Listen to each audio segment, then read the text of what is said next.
Um, Good evening, everyone, and welcome to this conversation about urbanization and the city. And we're going to talk about kind of ideas of growth and the idea of the imagination that constantly surrounds a city. And we're going to talk about all of that in context to Pratap's wonderful work, which surrounds us today.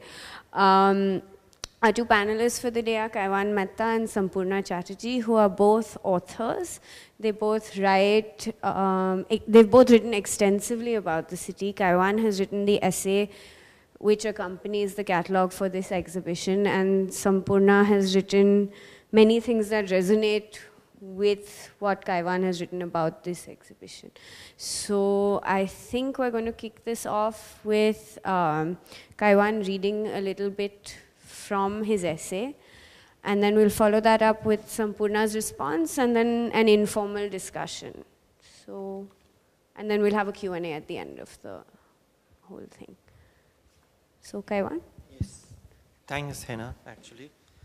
And actually, also thanks, Pratap, for the work and the show, which I think has been a major trigger for obviously this conversation and some of the ideas that come into this essay.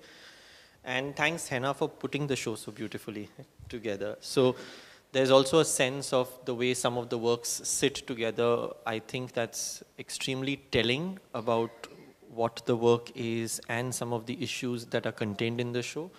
And I think that effort is extremely important and should be acknowledged. So especially the ground floor, there is a sense of seeing the works in the way they are put together along the four walls or the four sides of the room, as well as some of the one which emerge out as three-dimensional sort of relief in the way the works have been created as a cut and paste and a construction. So briefly to begin with, and we can get into the discussion slowly on the two words that frame the show as the title of the show. And I'm just going to read this very last paragraph, and maybe we can come back to the essay or some of the ideas here as we talk. And this paragraph somehow begins with the title of the catalog. So the sense of distance we adopt towards our everyday living, finding refuge in landscapes of dream trajectories, produces cities that exist only in the realms of near-fictional domains and topographies. While the everyday material world, with its material reality, gets relegated to a topography of denial, the urgent wish to de-recognize it out of some sense of shame or refutation. The space we exist and live in, between insistent occupation of a projected fantasy and the hurried denial of the everyday, really produces citizens that have lost a sense of measure.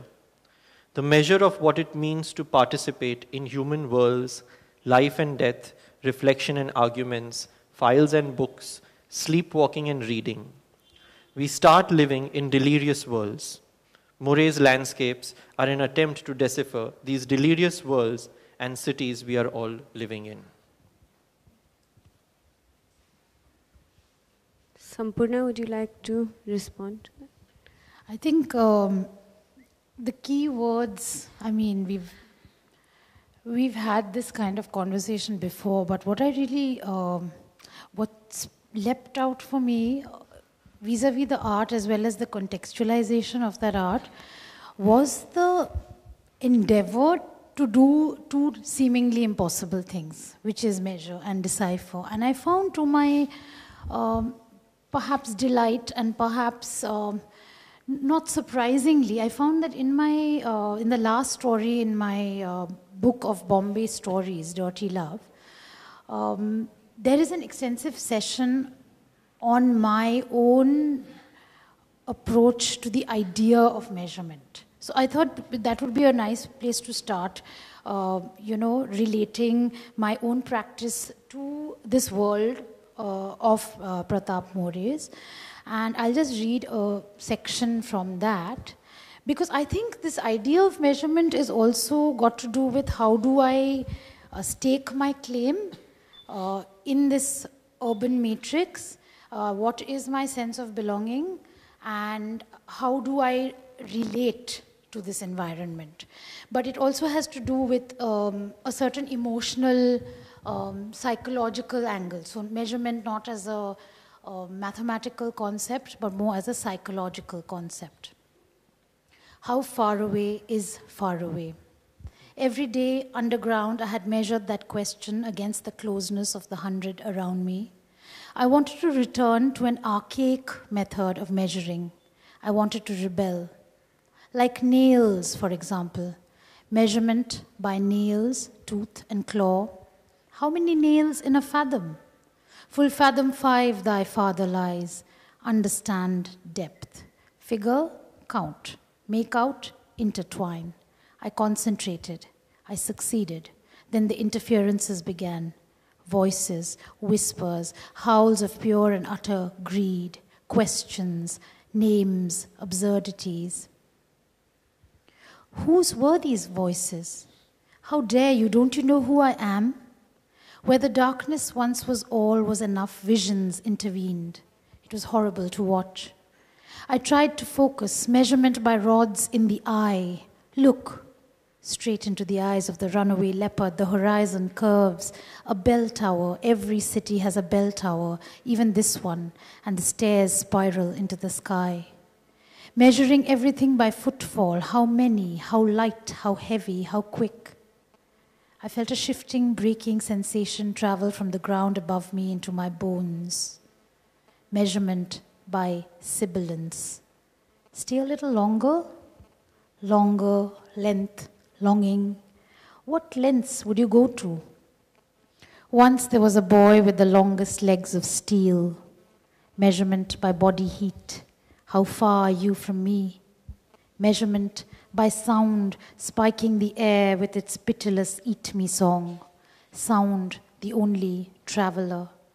Where once was absolute silence, sound intervened and I let it.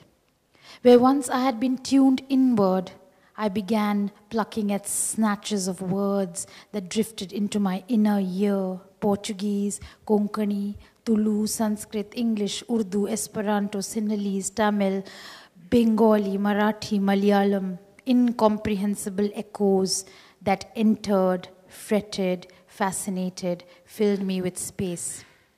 I wanted to make myself more and more remote, put myself beyond the idea of measuring, wanted instruments to falter in my presence. Won't belong, longing to measure my belongingness. Here, take all my worldly belongings. The length of belonging troubled me.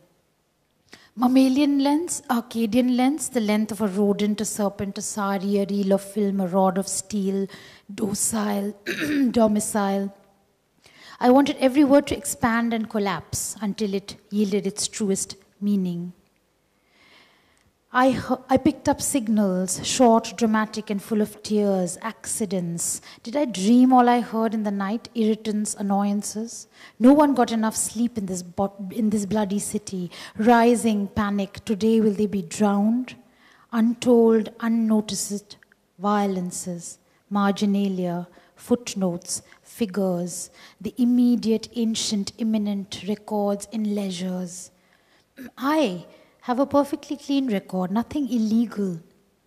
In ration cards, permits, proof of res, high res, low res, application rejected, go back where you belong. If you came from far away, you never belonged. That was the great enticement.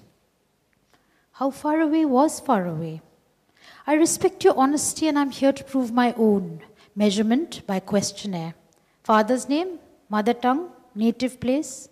What could these people give me that would reduce the pain of suffering?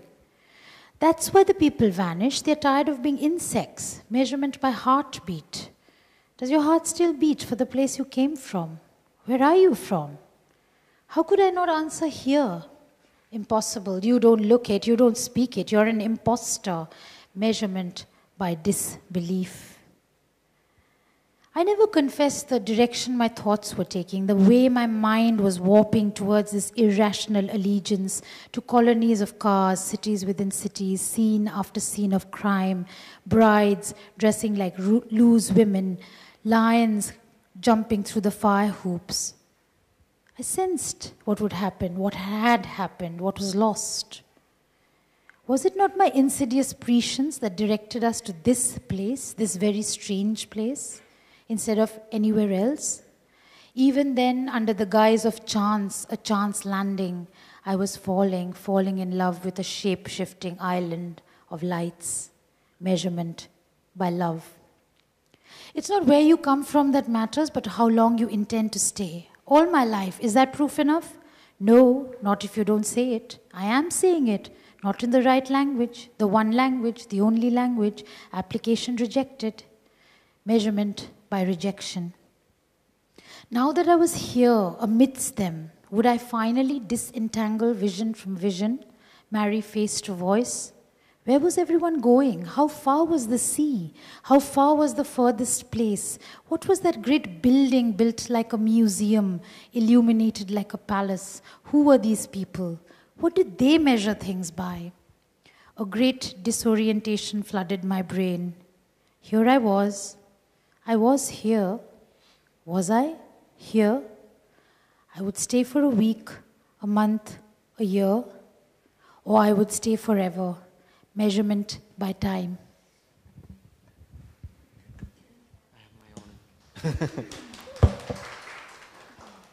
Thanks, Sampurna. And it's nice to actually listen to this, because in talking about or in titling the works, as we were seeing the works grow and develop, the first hint of measurement did come from architecture. Also because there's a clear employment of the architectural language of drawing, which is a set technique. And he's not trained in that language, but adopts that very set technique to say something. So it's not the same thing as an architect drawing, which you draw by habit, or you draw by practice, or you draw because that's how you know you should be speaking. So here there was a clear choice of somebody taking that set language to do something. But in the constant other landscapes that were happening, which was superimposition, doubling, quadrupling, cutting out bits and pieces, refashioning them again into very geometric forms, boxes, other cuboids, shapes, etc. There was that sense where the measurement was not a certain kind of a production, but the measurement was a certain kind of a lead or a cue or a hint towards something. And that's where the sort of the couple or the accompaniment of decipher comes in. That the measurement is not to come to a finite moment, which is otherwise what measurement does. It gives you a sense of finite, like what is this distance? And the moment you say 5 meters, most people don't know what is 5 meters, but everybody feels a sense of satisfaction that, okay, now it's finite, it's 5 meters. So from that sense, here you fall into a sense which it has revealed, which is something that I say, I think in the first part of the essay also, that it suddenly reveals a landscape, as if there was a hidden landscape which has now become revealed. But it's a completely mythic landscape that the artist creates. But it also gives you a sense of decipherment, which is probably false. Or it is a sense of decipherment for the artist, and for him it may be very real or true. And then one sort of can shuffle or struggle between these two senses of whose decipherment is real and whose decipherment is fantasy that you think is real, which in a sense runs parallel to the sense and the imagination of the city, that we live in landscapes that are imagined to be real, hard, concrete, but they could purely be each of our fantasies, which we sort of cross in and out every day and have various disappointments because that fantasy does not live beyond a certain point. And then again, that sense of measure comes because you're constantly measuring your dream versus your reality, your everyday versus your fantasy. You're constantly sort of comparing through a certain sense of scale, length, distance, height, all of that. So actually, I'm also thinking so much when I'm sort of, I think it was partly a sense of internal thinking and responding visually. But then when you think why these two words resonate when you see works like this, it came from this sense and experience.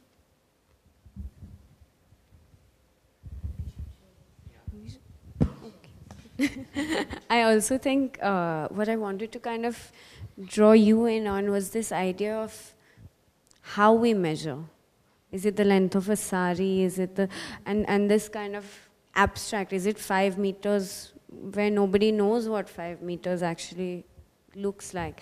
And that kind of visual element of measuring where in Pratap's work, in the landscapes, or in that work where you're kind of drawn in and there's this space created, or this sense of a city that was and a city that can be, which exists under the blank surfaces of a lot of Pratap's work. So I want to talk about that. And very quickly, because I think in a sense you've kind of immersed yourself in this world to have emerged with this very lucid and coherent essay. And when I encountered the work first, the thing is that one always looks for coordinates to locate oneself. So the minute I started looking at Pratap's work before I came to the also gallery, also digitally of course, on a computer. So that's completely, it's again, immediately you have a different sense of your engagement with reality, which also says something about the way we engage with even our urban reality, not just the urban reality in this art, but automatically I started looking for the things that I could immediately say, okay, that makes sense to me. And I think this idea of measurement also has to do with the sense of trying to find comfort in this ceaseless flux, because so much of it is about disappearances. I think some of your work also has that thing of, if this is disappearing, if this is a construct that is consistently being demolished and then rebuilt, then what is it that I hang on to? So I think that was something that I was hanging on to, and this is because my interest is words, right? So what am I hanging on to? Immediately, I mean, this is awful. I suppose this is not how people should actually respond to the visual arts, but I'm very interested in the way in which paintings are titled, works of art are titled. And I found the titles very interesting because of the wordplay, and I remember listing them because I kept thinking, oh my goodness, I could play with this, and I also kept getting the feeling of brackets. For example, void, avoid, city, escape. Now, I almost read it as city escape. So this whole idea of the virtuality of it, I think that also has to do with the fact that I was seeing it in that sort of digital format, not encountering it in its materiality. And I think one of the reasons why we resort, as you rightly say, to this idea of wanting to put distance between the reality and ourselves via fantasy or any number of distancing techniques is because we are unnerved and we are disoriented. And I think in my own practice as a writer, as a novelist who consistently and obsessively writes about cities, and also in my poetry, but perhaps to a lesser extent, I'm very interested in this idea of disorientation, which is the opposite of what most people would be interested in. Most people would be interested in how can I get from point A to point B. I would be like, how best can I, how interestingly can I lose my way from point A to point B? So those sort of things, Yeah, see, this is going to be a problem now. Yeah. So, because now there'll be this, okay, I want to speak now. Actually, we could dispense with the mics if it weren't for the recording. Yeah. No. I just suddenly... That's the classic Walter Benjamin sense of, and I've obviously engaged with his work, but I've suddenly sort of very academically once again engaging with Walter Benjamin's work, especially in the last few weeks.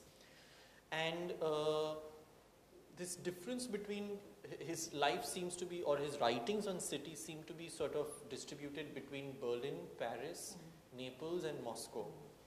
And Berlin is what disoriented him. and he did not know how to find himself in the disorientation. Paris is where he figured out that you can lose yourself productively in the city. You don't have to essentially know your way around. And I remember having a discussion with somebody else who's interested in city things and said that you manage to lose yourself, and how do you do it? And I've never realized it. So I said, I don't know how to, I don't even know when I lose myself in the city when you work, etc. But there's clearly something about losing yourself in the city which becomes a form of engagement with the city. That sense of disorientation, but it's not disorientation that completely sort of throws you off your feet, which, for example, for Benjamin, it was Berlin. So he did not know how to address the city. He had other methods of addressing that city. But when at a certain stage in life he's in Paris, he can lose himself in the city. So and that's then his entry, a new entry point into the question of the city. You know, it strikes me that for the creative artist, there's so much potentiality in the idea of disorientation and of losing, because when you lose your way, it's really you're encountering something that you might not have if you stayed to the straight and narrow, as it were. So to me, it seems like the most creative element of any kind of mapping, as it were, because I think each of us have individual maps of our own cities. Like each of us would walk the same bit and have our different mental map of it, and also a particular and how do you, and those landmarks, and that's something that also struck me about this whole thing, this whole disappearance, the disappearing act that the city constantly pulls off on us. So what does that then do to our idea of you know, how do we mark that route for to somebody else, for example, who doesn't know? So this becomes, for me, again, a place that I like exploring, because it's about make your own map. I mean, I noticed that, you know, I was wondering whether these preoccupations are very recent and only in the Bombay book. But I realized when I was writing Rupture, which is also set across several cities, there is a point where one of the characters, Bishwajit, who's new to this city, to Bombay, he's come from Kolkata, and he takes these buses. His way of mapping the city is people he sees on balconies. You know, so the day that lady is not there, he's like, oh my God, what happened? Like, is she dead? You know, the thing is, and that's true even of me. When I remember when you're coming from Church Gate to my old office in PM Road, there's this guy, he features in my book, the legless guy outside JB Pettit. There's a guy who has a weighing scale there. And I've watched his hair grow white over the years, probably in step with my own graying hair. Yeah. And the thing is, you know, if he wasn't there on a particular day, I would get a sense of unease. So I think, you know, this whole idea of, I don't think fantasy is so much an escapist thing as a way of just surviving this maelstrom of change, maybe. I don't know. Fantasy a bit sinister. Like, he's made fantasy a bit sinister, and I want to quarrel with him on that. Well, because I think it's really an empowering thing. So the way I think we pick this up from your bio, it said the city as an entity of monumental imagination. I never said that. Yes, that doesn't sound like my It is. No, it's monstrous. Monstrous would be my word. Monstrous is my favorite. Monstrous. It's an entity, yes. It's an entity, see, for me, the city, and this is very interesting because this whole idea of, if I'm fantasizing this thing, okay, like you said, it's concrete, it's steel, it's glass, but I'm very interested in the city as a body, the carnality of it. And I feel that very strongly about Bombay. Yeah. I feel that here is a city that is, it's smelly and it's stinky and it's organic and it oozes. Yeah. Okay. That also came out, with the sounds, with the Bengali and the Malayali and the... Yeah. And I like the fantasy. Like, you seem to think that it's an escapist thing. Can you tell us? He does. I will. No, I think we'll have to separate out that there are fantasies and fantasies. So when you say that... That's not helpful at all. Yeah. Now he's going to elaborate. Yeah. So it's like when you read something like, what is it? you will be among the stars and not just the stars in the sky when like a building is advertised like that. Or it says that for most people, this will be the most iconic building. For that kind of fantasy that's is fallacious. yeah. So it is, I think when you and me talk of fantasy, we come from a position where fantasy can be smelly. Fantasy can be sort of engaging with that reality in a sense of imagination and storytelling and story building. But when fantasy becomes this sort of cupcake that you pick off the counter, that's where I totally agree with you, because this whole idea of this shiny new thing that we will present as the ultimate fantasy in living out your life, that which I've addressed again in Dirty Love. There'll be Achhe Din after that fantasy. Huh? There'll be Achhe Din after that fantasy. Yeah, of course. That's all right. So the thing is that there is a sense there that there is the glossy fantasy of development, okay? And what does that mean for different people? In my vocabulary, this fantasy that I think is perhaps your way of surviving a city that is grim, okay? Because there's so many pressures on us to just survive a day after day after day after day, that there's something about the lack of choices, the lack of options, and also this being bombarded by fantasies which are inaccessible to us. So what I do in my own fiction is to turn it around where this fantasy, for example, Insect Boy, there's a reference there to that boy with legs of steel. So this is a fantasy about, based on a person I used to observe on Colaba Causeway, a boy with no legs selling keychains. Now, in my story, what happens is, and I call him Insect Boy, what he does, and this is very, I don't know how that story took that turn, and now I'm trying to retrospectively analyze it. In that story where he's talking to this tourist on the pavement and he tells her a story about himself as the insect boy with these large stilt-like legs, and he's walking across the city, and we realize he reaches Worli, and there is a moment of transformation. In that moment of transformation, when his flesh, this is the reverse, okay, where his flesh is then suddenly he feels like he's being turned into this thing, this monolithic thing. And that thing, people who are aware of the landscape of Bombay will realize is the Worli, the sea link.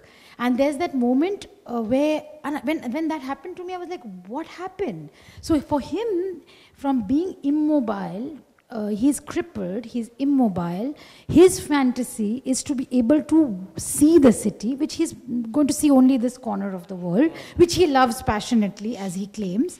But this idea of the perspective of being above it all, and the ability to move freely, and then the reverse, not the city as a body, but a body that wants to be this thing. And he thinks that this would be, my God, I could just be this thing, I could transform into this beautiful harp-like structure. So to me, it's a place where you can negotiate your lack of choices. And that's where I see fantasy as an empowering thing. It is, it's like very often, even when I'm doing my own work and trying to figure out some things in sense of historical time. So, and sometimes I go to these sort of Amol Palekar, Dipti Naval movies of the 70s and 80s, and there is a certain kind of a middle-class grimness, but there's also a certain sense of being out on Marine Drive or Chowpatty. But if you kind of look at movies today, they are so interiorized, and the architecture is so sort of a general imagination that it's not located anywhere. So in that sense is what I mean, that you distance yourself completely from the everyday, and you create this sort of world for yourself within which you then exist.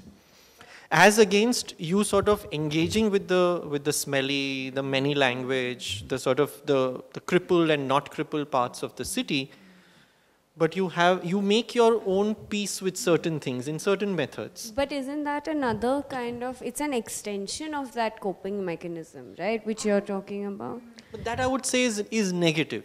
that It's is a what will more- break the city finally.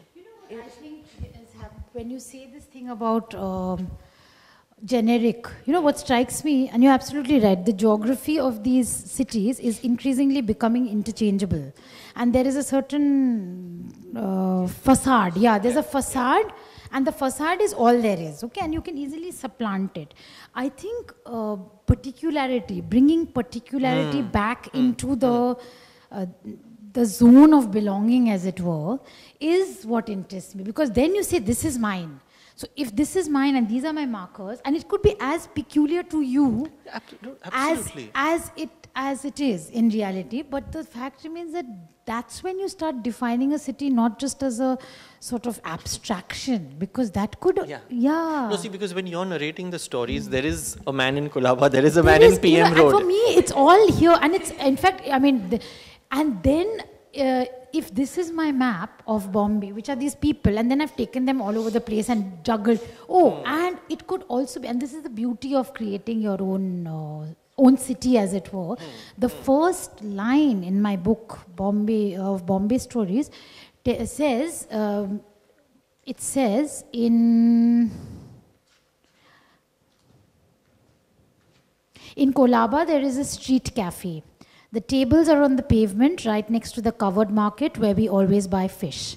The building is so pretty, painted blue and white. There is a long wooden veranda above which one senses the white gables. To the right of the veranda are the classrooms full of boys and birds. If you peep in, you will see the birds, hawks, sitting on the desks while the boys eat, chat, shout at the top of their voices, fight, rush to the door to scrutinize us as we pass, intent on our way to the dark hall, where we find the hanging bulbs switched off, the floor washed, a dim sheen, that's me being Bengali, a dim sheen, sorry, in Bengali dim means egg, okay, but what I meant was a dim sheen on the slabs where the fish was on sale, too late. This does not exist. So when I say with the absolute authority of the person putting these words, in Colaba there is a street cafe, which one? Where? This. But one can always keep searching for it. Yeah. So this is the thing. So this absolute authoritarian way in which I've put up this fact, and there are lots of like other I would facts. love to keep searching for it and not find it. Yeah. So the thing is, that's what creative. It's you will find it one day, or you never will. But it's really this kind of reimagining the topography, so that it's got that mix. I mean, for me as a writer, because see, I have a feeling you as an architectural theorist. Okay, I've known Kaiwan for many years. I've never quite known what to call him. So maybe your approach is it more grounded in reality? Or it may be desperate to understand reality at some point, or how people approach the idea of reality. I think it's also a little more cynical. Yeah? Yeah. No? No, that I don't think so. I quite enjoy the city. Yeah, but It may be vary of where it may slip into. yeah, that's where the cynicism So it may be comes in. vary at certain times. So where I think Sampurna, because for example, there is a risk of, for example, in a sense that there is a risk of losing the city if it becomes more and more interiorized, for example. So for you, it's a risk of losing the city, and it's a kind of worry or anxiety that comes with it. Yeah. For Sampurna, it's the risk of losing the city, and but let's just create it again. Let's This whole act of salvaging, in a sense, I'm salvaging a lot of things which are fragmented. So, for example, the view of the sea, for example. How do people have access to the sea in our city, right? And I have seen that sea from various points, and I have retreated further north to Thane, where there is no sea, okay? But in my head, the sea exists as a series of almost like this thing that I have constructed in bits and pieces from various windows, okay? And to me, the act of creating a city, perhaps through bringing through a very careful assemblage of fragments, I think partly also animates the way this book has been created. Because I'm like, how can you have one view of the city? It's so fragmented, which is why, you know, these kaleidoscopic things that happen, it's a lot like that there is no one image that I will say, okay, this is it, and it's static, it's changing, it's fluid, and it's fragmented. So for me, it's entirely about salvaging, and also salvaging junk, because I'm very interested in things that are thrown away, discarded, or not seen. So, but do you at all feel that way? Or I get the feeling you're much more factual about things. Maybe in this essay. Like, No, I okay, feel like in at the your cost of, approach, to the city. It's perhaps you need to be. Is that a function of your? See, one thing was that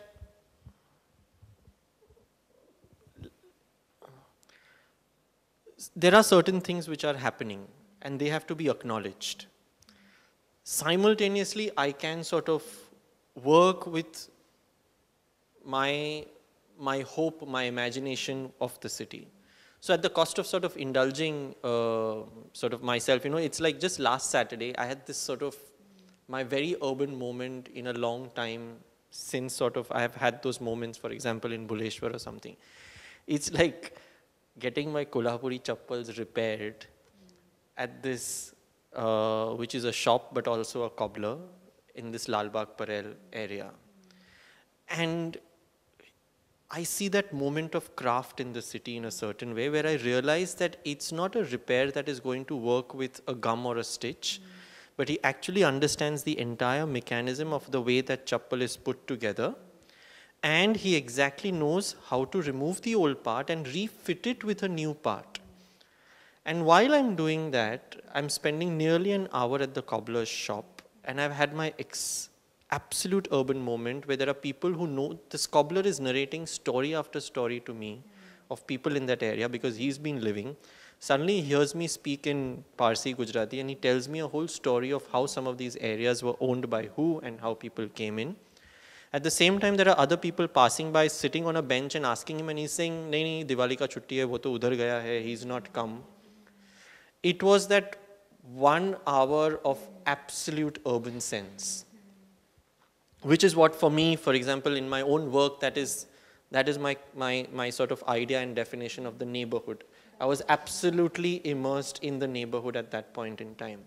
And like, for example, somebody we commonly know and who's our friend, like Mustansir, when he sort of, the very first time introduced Alice in Buleshwar, he said, thank God it is one book that does not crib about the city.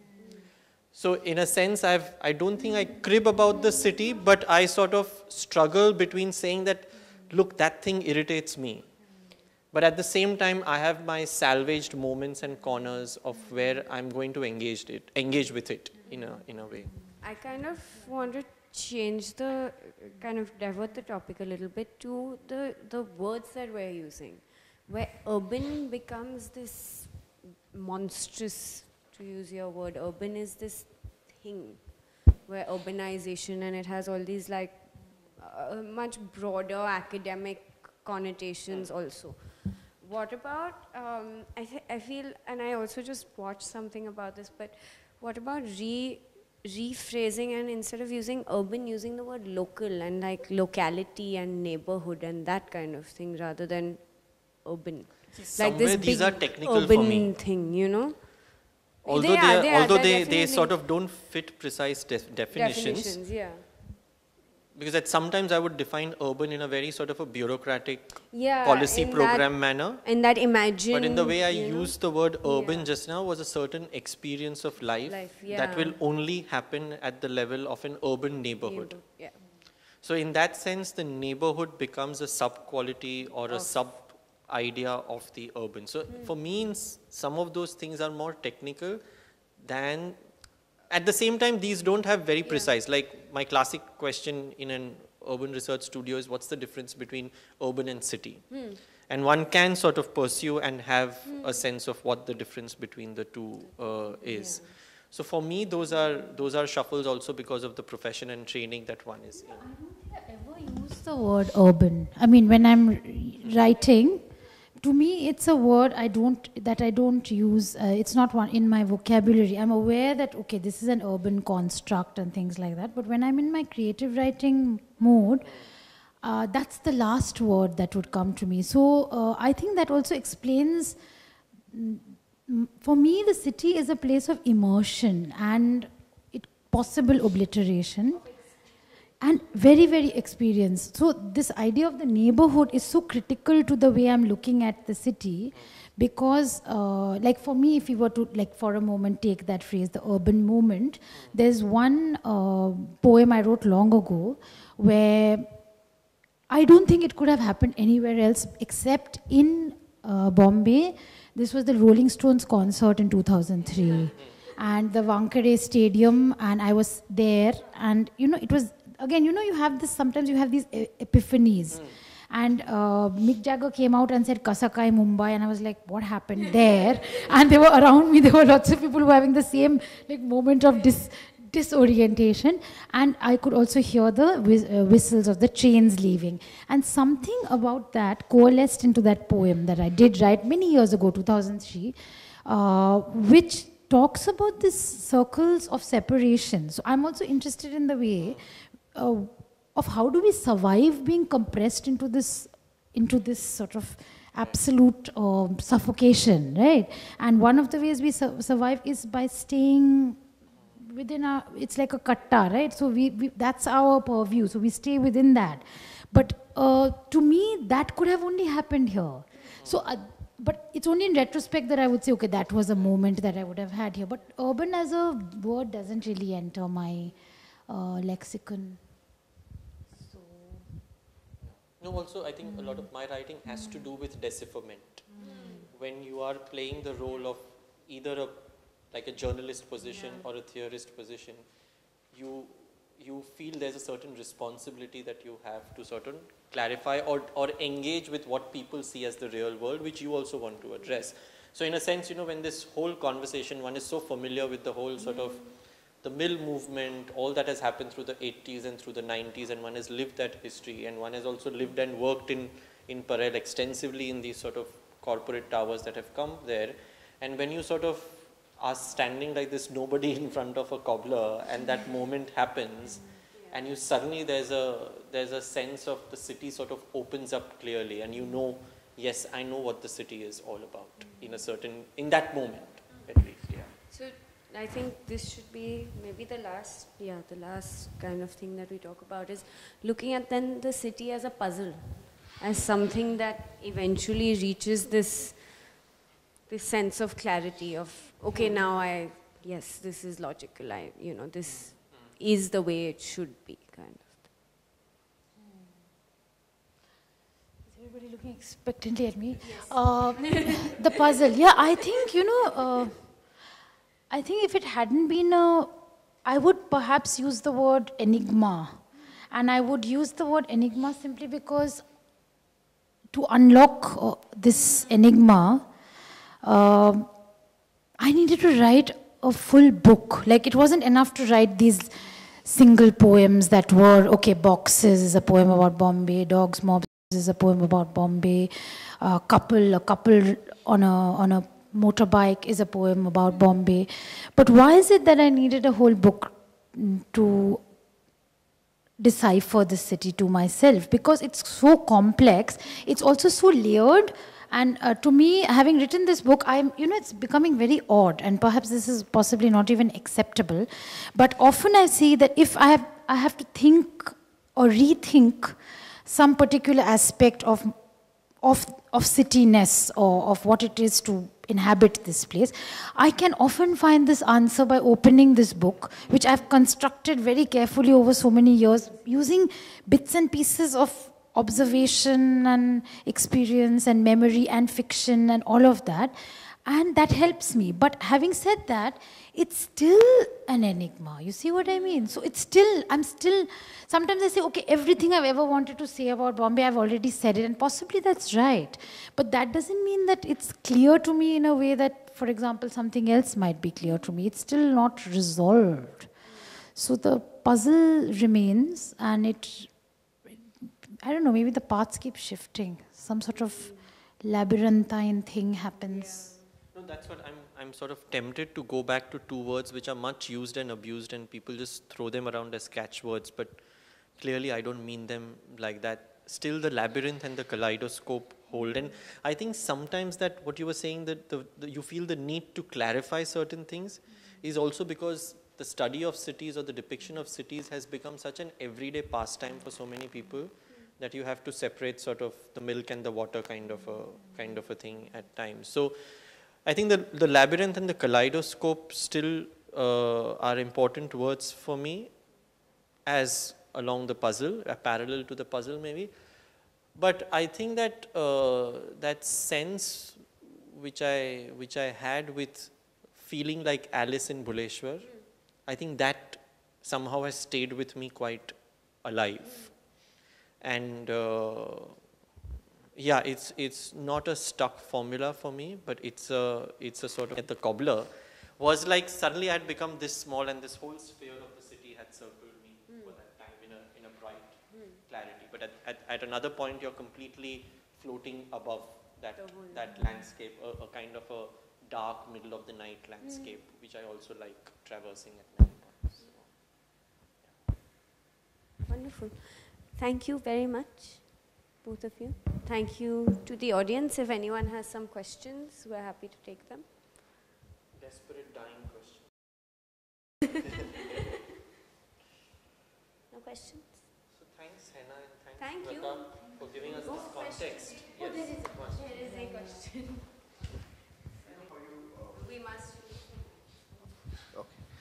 You know how you often say that pain is a very fertile ground for creative output, you know, and we all know that this city is becoming a little bit harsher every day. So deriving from your measure of the title of measures, the measure of pain in this city increases slightly every day. But is that a good thing or is that a bad thing? Are we going towards a creative utopia, or are we... I'll respond to that quickly, since I was accused of being cynical or whatever. But I don't have that sense of the city, very clearly. I don't have that sense of pain. I may be suffering it like everybody else does, but that's not my reference to get into the city. There's clearly a completely another spectrum. Yeah, but I don't mean city. pain as in a dying pain. There is abrasion. There's an abrasion that this city causes on you, on an everyday level. उससे कुछ ज़्यादा वैसे फर्क नहीं पड़ता. It's there. It's like an everyday existence which I enjoy. That I enjoy, in fact. Yeah. You know, the thing about, there was this,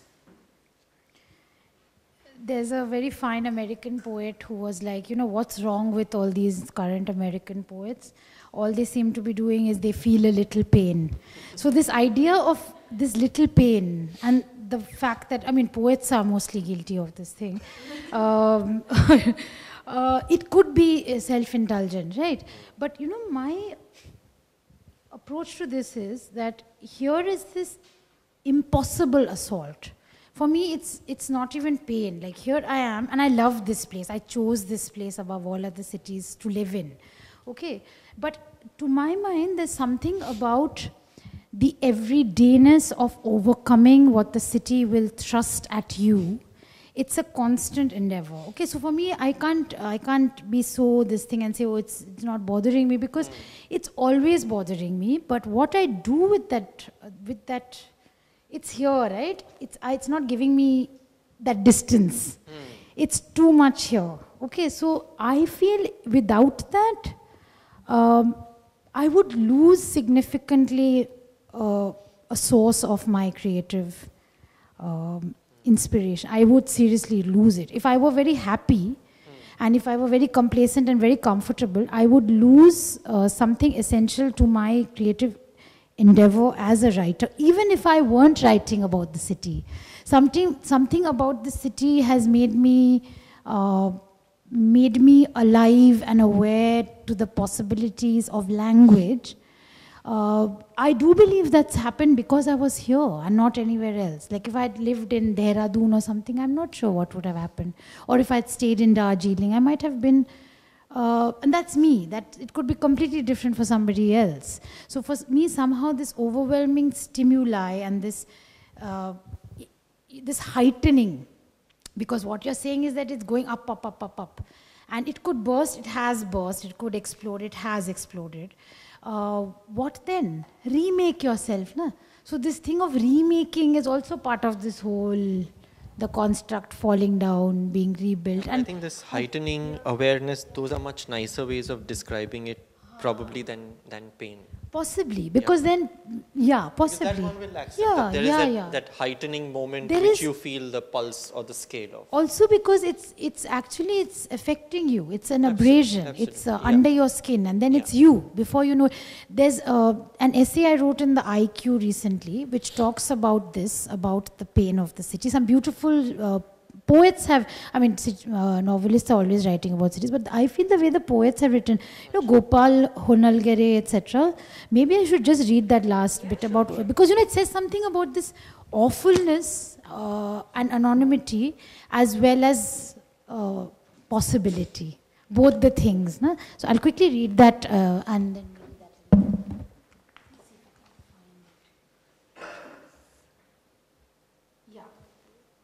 So this is again one of those lost poets that nobody really remembers, Gopal Honalgare.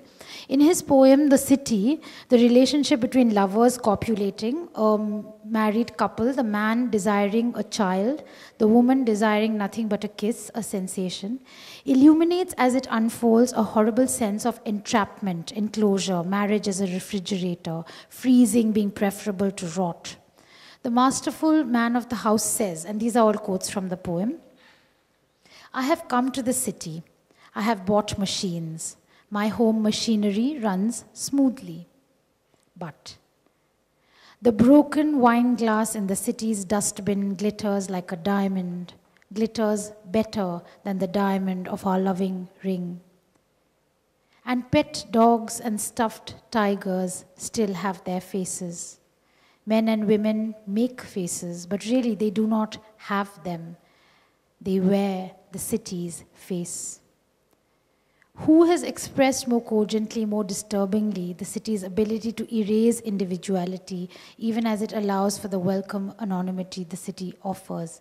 He ends the poem thus, our self moves green behind our face, a green, overcrowded double-decker, which does not stop to take us. So, you know, there's a sense of, it's passing you by. You really don't know anymore how you are to locate yourself vis-a-vis all of this. Wonderful. Thank you both very much.